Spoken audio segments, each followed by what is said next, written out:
দেখছেন কলকাতা টিভি। আমি সুচেতনা রয়েছে আপনাদের সঙ্গে। শুরু করছি আজকের জেলার সারাদিন। প্রথমে চেক রাখবো হেডলাইন্স। বিধানসভায় বাজেট পেশ অর্থমন্ত্রী চন্দ্রিমা ভট্টাচার্যের। রাজ্যের প্রথম মহিলা অর্থমন্ত্রীর বাজেট পেশ। বাজেট বক্তৃতা ওয়াকআউট বিজেপির। 1,20,00,000 কর্মসংস্থানের লক্ষ্য। মুখ্যমন্ত্রীর নেতৃত্বে জনকল্যাণকেই গুরুত্ব। বাজেট বক্তৃতায় বললেন চন্দ্রিমা। বাজেট বরাদ্দ বেড়েছে 7 গুণ। মহামারীকালেও বেড়েছে আয়। রাজস্ব আদায় 3.76 গুণ। বাজেট বক্তৃতার শেষে বললেন মুখ্যমন্ত্রী। রাজ্য থেকে জিএসটি আয়কর নিয়ে যায়, কিছুই ফেরত দেয় না। কেন্দ্রের কাছে বকেয়া 90,000 কোটি টাকা। কেন্দ্রকে নিশানা মুখ্যমন্ত্রীর। বিধানসভায় বিজেপির আচরণ নিয়ে তোপ মুখ্যমন্ত্রীর। বাজেট পড়তেও দেওয়া হচ্ছে না, বিজেপি অসভ্যতা করছে। গরু পাচার মামলায় অনুব্রতের রক্ষা কবচের আবেদন খারিজ হাইকোর্টে। নতুন করে আগাম জামিনের পরামর্শ আদালতের। নন্দীগ্রাম থানার আইসি বদল। তুহিন বিশ্বাসের বদলে সুমন রায়চৌধুরী। হাওড়া জিআরপিতে তুহিন। আইসি বদলে রাজনৈতিক চাপানুতর। আদালতের নির্দেশ না মানার অভিযোগ। হস্টেল না খুলেই পরীক্ষার ব্যবস্থা বিশ্বভারতীতে। পরীক্ষা বয়কট পড়ুয়াদের। হাসপাতালে বসেই মাধ্যমিক পরীক্ষা। বহরমপুরে 3 ও বনগাঁর 1 পরীক্ষার্থী হাসপাতালে। আলাদা করে পরীক্ষার ব্যবস্থা পর্ষদের। ব্যাংকের অ্যাকাউন্ট থেকে টাকা উধাওয়ের অভিযোগ বাঁকুড়ায়। আজ দফায় 80,000 টাকা গায়েব গ্রাহকের। তদন্তে ব্যাংক ও পুলিশ। চা বাগানে লেপার্ডের হানায় 2 কর্মী জখম। মেটালিতে আতঙ্কিত বাগান কর্মীরা। লেপার্ডের সন্ধানে বন দফতর। বিস্তারিত খবরে যাব একটা বিরতির পর। সঙ্গে থাকুন। কয়েক কোটি কর্মসংস্থানের সুযোগ রয়েছে বাংলায়। একাধিক প্রকল্পের কথা তুলে ধরে বললেন মুখ্যমন্ত্রী মমতা বন্দ্যোপাধ্যায়। রঘুনাথপুর থেকে শুরু করে অশোকনগরে ওএনজিসি থেকে শুরু করে আমার 3টে ডেডিকেটেড করিডোর থেকে শুরু করে আমাদের এতগুলো গাদা গাদা প্রায় 90 লক্ষ আমাদের ক্লাস্টার আছে এবং আরো নতুন নতুন ইন্ডাস্ট্রিয়াল পার্ক ক্লাস্টার থেকে শুরু করে যেখানে কয়েক আমাদের 10 কোটি লোকের মধ্যে অন্তত কর্মসংস্থানের মধ্যে কাজ পাবে। মাটি সৃষ্টি থেকে শুরু করে নিজ ভূমি থেকে শুরু করে 100 দিনের কাজ থেকে শুরু করে আমরা কয়েক কোটি এমপ্লয়মেন্ট তৈরি করতে পারবো, যেটা পরিবারের কেউ না কেউ পশ্চিমবাংলায় মনে রাখবেন একমাত্র রাজ্য অন্তত 90% ওপরে কোনো না কোনো পরিবার কোনো না কোনো গভর্নমেন্টের পরিষেবা পেয়েছে। মাছের তেলে মাছ ভাজা কেন্দ্র। রাজ্য থেকে জিএসটি আয়কর নিয়ে গেলেও সেরকম কিছুই ফেরত দেয় না। এখনো কেন্দ্রের কাছে 90,000 কোটি টাকা পায় রাজ্য। যেটুকু দেয় তা নিয়ে নাম ভাঙায়। মোদী সরকারকে আক্রমণ মুখ্যমন্ত্রী মমতা বন্দ্যোপাধ্যায়ের। আমরা কেন্দ্রীয় সরকারের কাছে এখনো 90,000 কোটি টাকার উপর পাই। এই যে কথায় কথায় বলে না তো কেন্দ্র দিচ্ছে কোথা থেকে? এখান থেকে তো জিএসটি টাকাটা কালেকশন করে নিয়ে যাচ্ছে। তার থেকে আমাদের ভাগটাই তো আমরা পাচ্ছি না, সেই ভাগটাও তো পুরো দিচ্ছে না। ইনকাম ট্যাক্স কালেকশন করে কে? Central government. টাকা কার? রাজ্যের থেকে নিয়ে যায়। সেস কালেকশন করে কে? Central government. কার টাকা? রাজ্য থেকে তুলে নিয়ে যায়। কাস্টমস কালেকশন করে কে? Central government. টাকা তুলে নিয়ে যায় কোথা থেকে? রাজ্যের থেকে তুলে নিয়ে যায়। অর্থাৎ আমাদের রাজ্যের তো রিজার্ভ ব্যাংক নেই, কেন্দ্রের রিজার্ভ ব্যাংক আছে।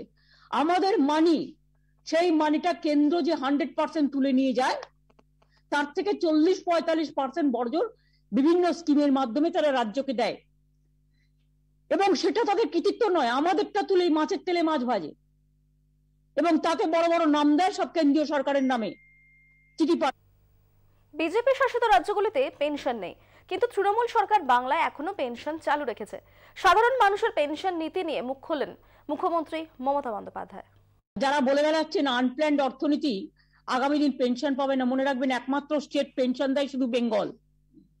সারা ভারতবর্ষে আগে বিজেপির নেতাদের জানতে হবে এবং ওদের যারা তোফা আছে তাদের জানতে হবে।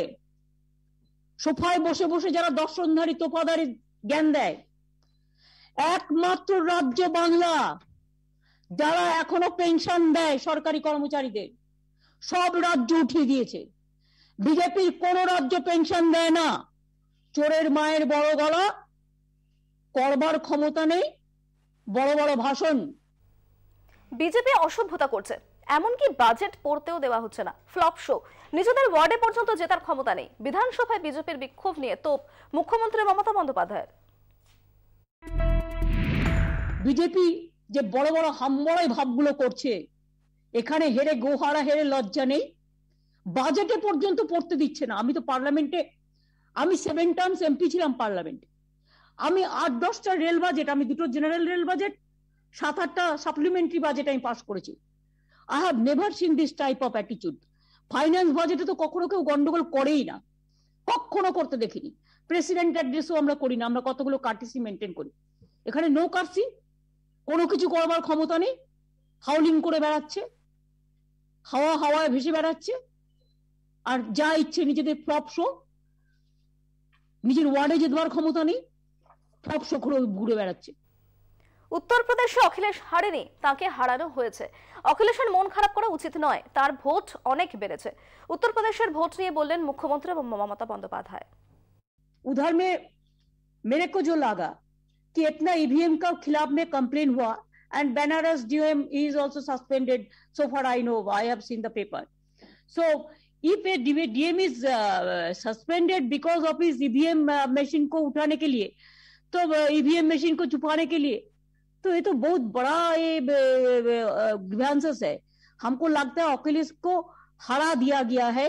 ये बहुत सारे लूट भी चला है। अखिलेश को डिप्रेस नहीं होना चाहिए, अपसेट नहीं होना चाहिए, जनता का पास जाना चाहिए और इसको चैलेंज करना चाहिए कि हर इलेक्ट्रॉनिक मशीन को, जो हम कहते हैं कि फोरेंसिक टेस्ट होना चाहिए, कि ये वही मशीन है जिसमें लोगों ने वोट दिया और वही मशीन है जो दोबारा लेके आया। बीजेपी अगर जीता है तो पॉपुलिस्ट वोट के लिए नहीं जीता है, पॉपुलर मैंडेट नहीं मिला, लेकिन इसको मशीनरी का मैंडेट मिला। বিরোধী ভোট ভাগ হওয়ার সুবিধা পেয়েছে বিজেপি, তার জন্যই এই জয়। 4 রাজ্যে বিজেপি জয় নিয়ে মন্তব্য মুখ্যমন্ত্রী মমতা বন্দ্যোপাধ্যায়ের। Fractured opposition, it means Akhilesh contested against of Mayawati, against of Congress, against of so many other political party. But he fought alone, like us. We fought against CPM, we fought against Congress, we fought against BJP, we fought against so many forces. Like this, the vote is divided. If the mandated fractures because the vote is, opposition vote is divided, और opposition vote को जो divided हो गया है, इसमें उसका advantage BJP को मिला, because they have got their single vote.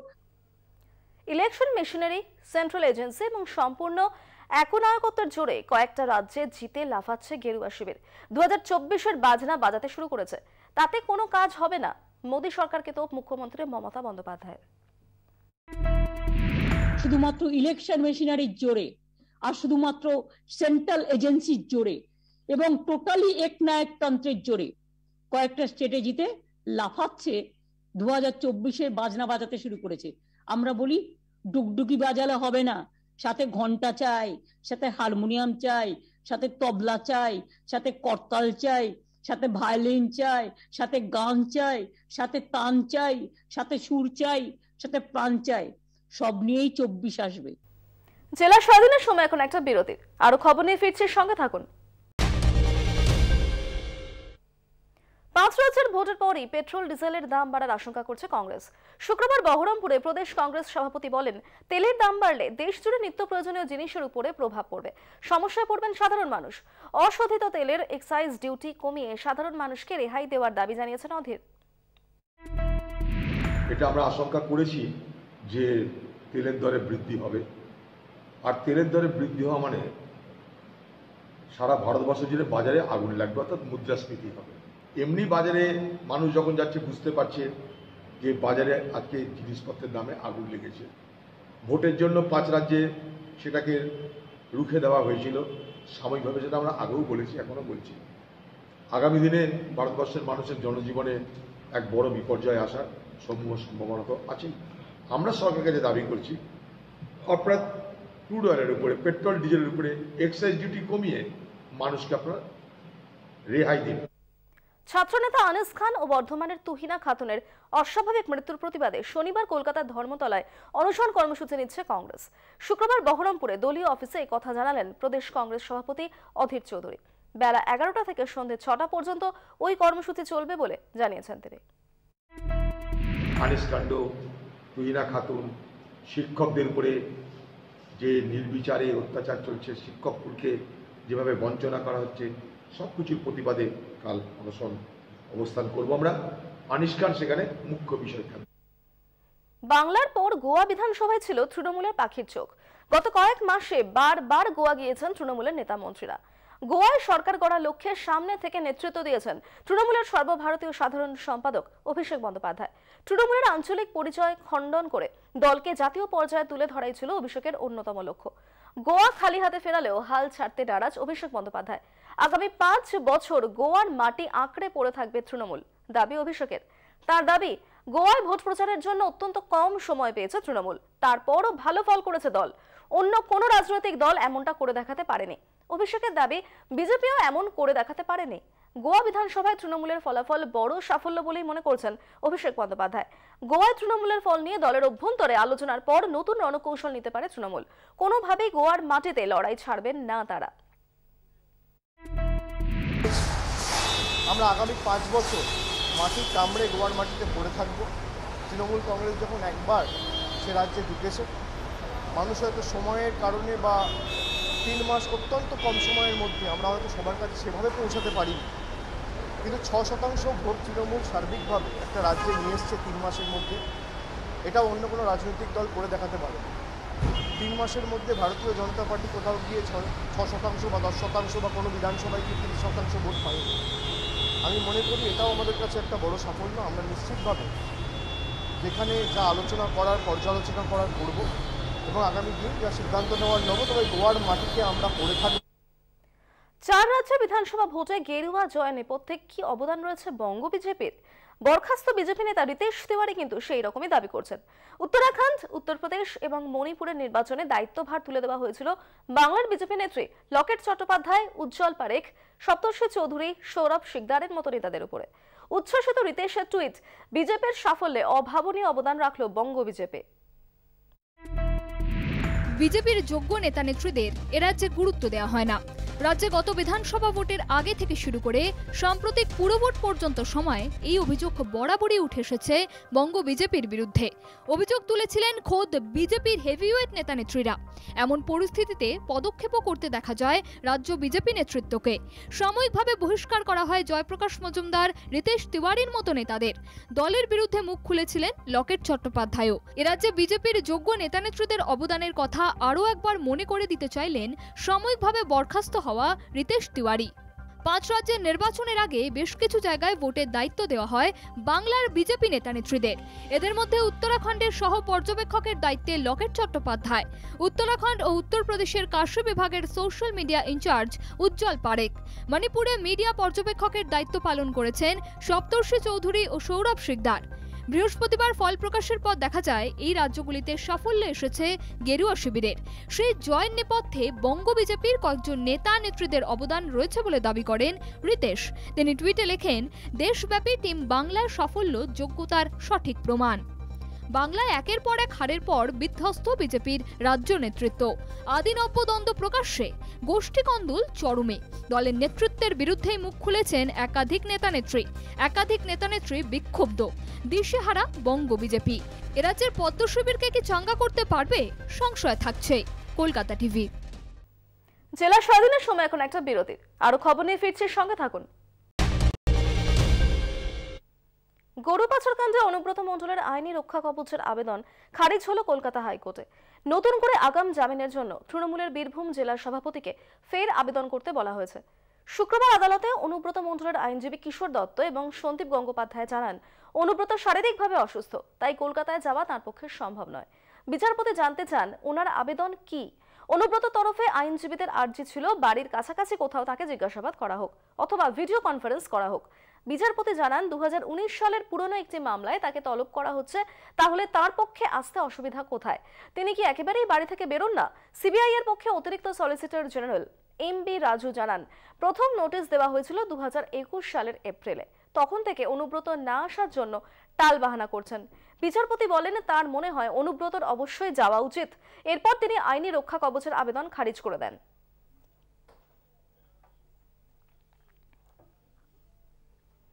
Kanthi নির্বাচন মামলা, হাইকোর্ট সিসিটিভি ফুটেজ সংরক্ষণের নির্দেশ দিলেও তা পরীক্ষা করার পরিকাঠামো নেই, জানিয়ে দিল জাতীয় নির্বাচন কমিশন।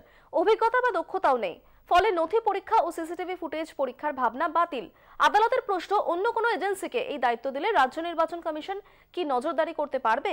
এই বিষয়ে সময় চাইল কমিশন, কারণ তাদের অনুমতি নিতে বিষয়টি বলতে হবে। বাকি পুরো ভোটের সব মামলার শুনানি 23শে মার্চ। ফুটেজ সহ যাবতীয় ভোট নথি অবিকৃতভাবে কমিশনকে ফের সংরক্ষণের নির্দেশ দিল আদালত।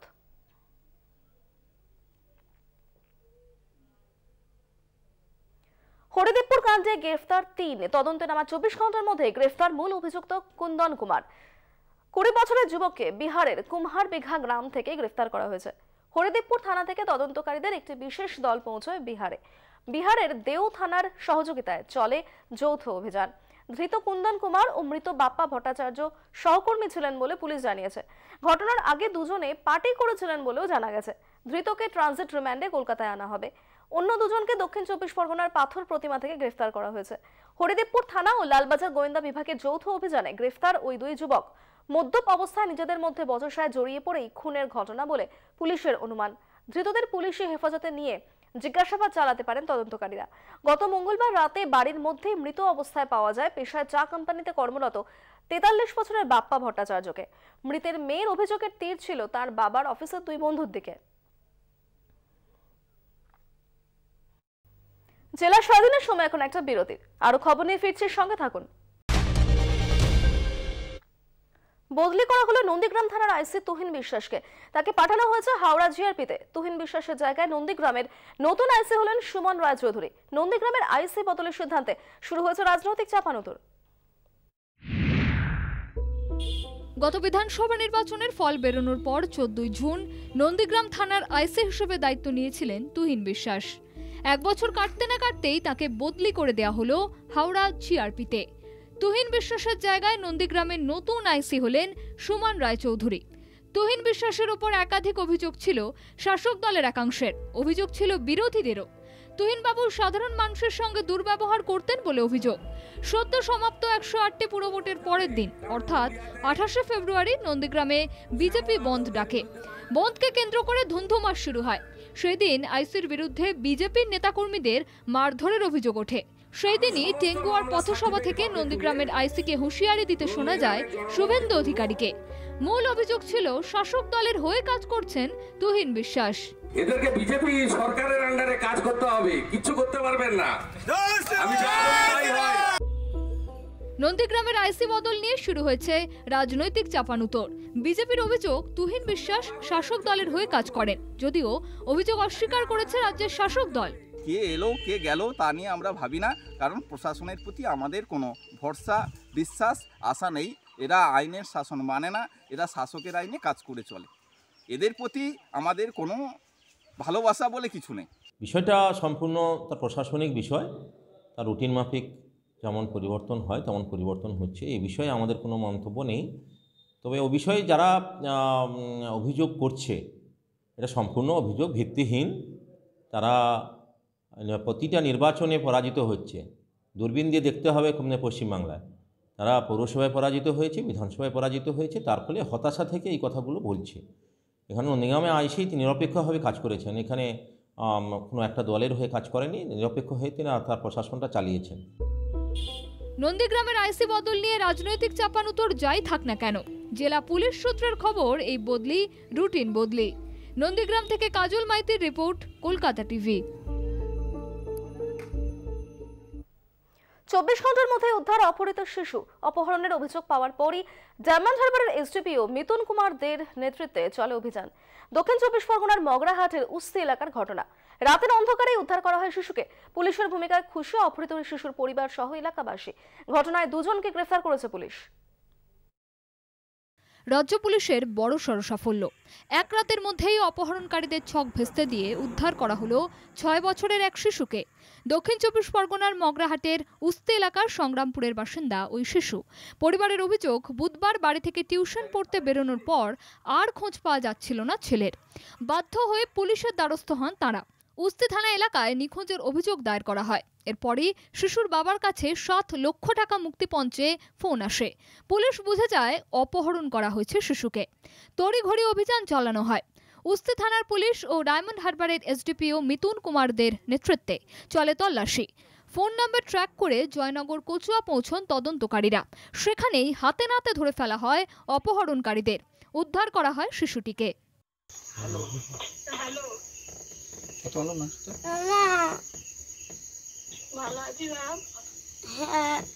বলো বলো, তুমি ঠিক আছো? বলো, মা চিন্তা করছে।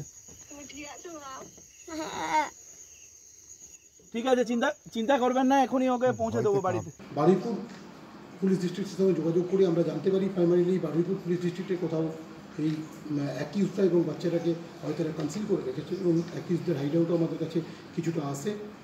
আমরা তারপর সেটাকে নার্চার করে অ্যাকিউজদের হাইড আউটকে পিন পয়েন্ট করি।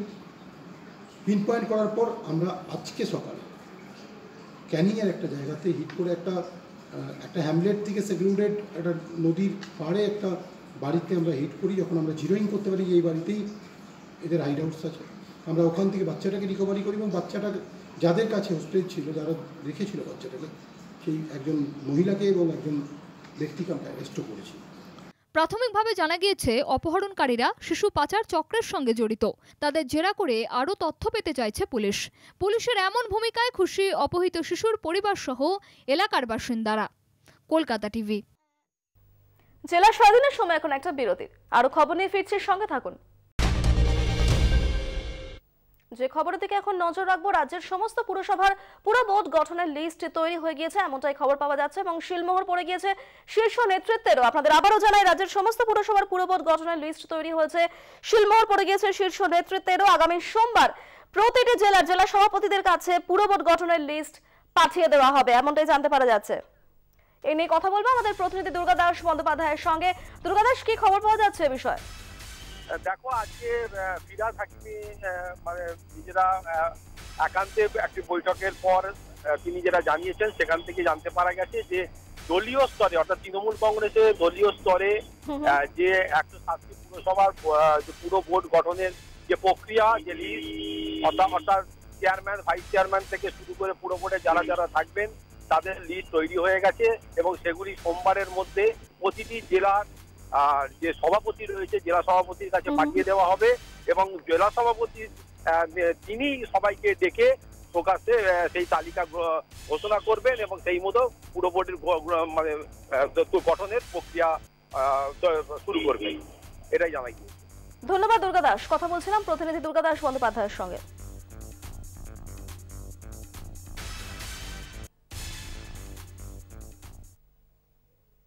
আসছি পরের খবরে।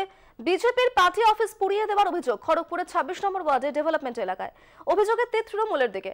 শুক্রবার সকালে দলীয় অফিস পোড়া অবস্থায় দেখতে পেয়ে ক্ষোভে ফেটে পড়েন বিজেপির কর্মী সমর্থকরা। বিজেপির অভিযোগ, বৃহস্পতিবার রাতে তৃণমূলের লোকজন তাদের পার্টি অফিসে আগুন লাগিয়ে দেয়। স্থানীয় কাউন্সিলরের অভিযোগ, পুরো ভোটে ছাপ্পা ভোট মারার সময় তিনি বাধা দিয়েছিলেন, সেই দোষেই পার্টি অফিস পুড়িয়ে দেওয়া হয়েছে। অভিযোগ অস্বীকার করে তৃণমূলের পাল্টা দাবি, বিজেপির অফিস পুড়িয়ে দেওয়ার পিছনে তাদের দলের কোনো যোগ নেই। ঘটনার তদন্ত শুরু করেছে পুলিশ।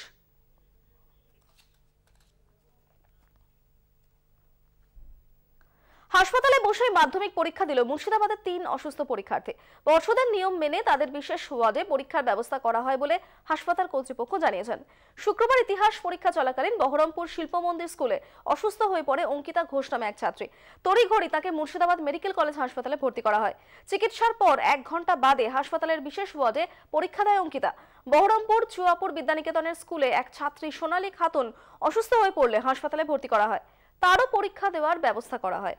বেলডাঙ্গার নওপুকুরিয়া স্কুলের ছাত্র আব্দুল আজিজ এদিন সকালে পেটে ব্যথা নিয়ে হাসপাতালে ভর্তি হওয়ার পর হাসপাতালে বসেই পরীক্ষা দেয়। মুর্শিদাবাদ মেডিকেল কলেজের সুপার ওমিও বেরা জানিয়েছেন 3 পরীক্ষার্থীর শারীরিক অবস্থা স্থিতিশীল রয়েছে। পথ দুর্ঘটনায় জখম পরীক্ষার্থীকে হাসপাতালে পরীক্ষার ব্যবস্থা করল প্রশাসন। বাগদার ক্যাপাসিটি স্কুলের মাধ্যমিক পরীক্ষার্থী রহিমা মণ্ডল বাবার সঙ্গে বাইকে চেপে পরীক্ষা দিতে থোয়ার স্কুলে যাচ্ছিলেন। একটি সাইকেলের সঙ্গে বাইকে ধাক্কা লাগায় পড়ে যান দুজনেই। ঘটনায় গুরুতর জখম হয় রহিমা। স্থানীয় বাসিন্দাদের সহযোগিতায় তাকে বনগাঁ হাসপাতালে ভর্তি করা হয়।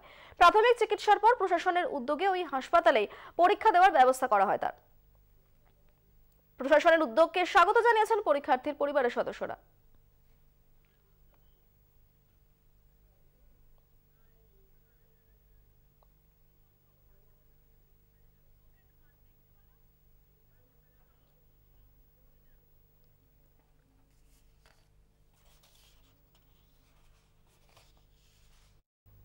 জেলা স্বাধীনের সময় এখন একটা বিরতির। আরো খবর নিয়ে ফিরছি, সঙ্গে থাকুন। যুদ্ধবিধ্বস্ত ইউক্রেন থেকে ভারতীয়দের ফিরিয়ে আনছেন এক বাঙালি পাইলট। এ রাজ্যে মেয়ে মহাশ্বেতা চক্রবর্তী। দমদম অক্সিলিয়াম কনভেন্ট স্কুলের ছাত্রী ছিলেন তিনি। বাবা মার একমাত্র সন্তান মহাশ্বেতা ছোট থেকেই চেয়েছেন পাইলট হতে। পোল্যান্ড থেকে 4টি এবং হাঙ্গেরি থেকে 2টি বিমানের ককপিটে মহাশ্বেতা। বন্দে ভারতেরও গুরুত্বপূর্ণ সদস্য ছিলেন এই বঙ্গতনয়া।